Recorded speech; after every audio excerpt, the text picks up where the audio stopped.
قله‌های بلند البرز، سیمرغ، پرنده افسانه‌ای با پرهایی به رنگ طلای غروب و چشمانی درخشان چون ستاره‌ها بر روی شاخه درخت زندگی آشیانه داشت.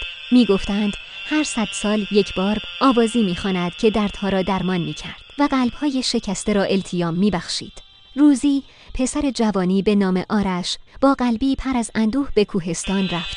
برادر کوچکش به بیماری سختی دچار شده بود و هیچ درمانگری نتوانسته بود او را نجات دهد. آرش با پای پیاده و دل پر از امید از سیمرغ کمک خواست.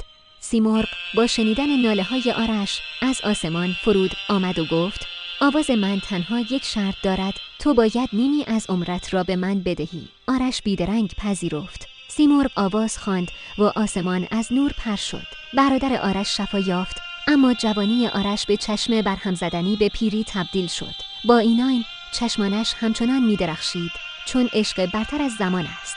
سیمرغ با لبخندی رازآلود ترین از خود به جا گذاشت و گفت: این نشان وفاداری توست. هرگاه یاد آسمان افتادی این پرتو را به پرواز در می آورد.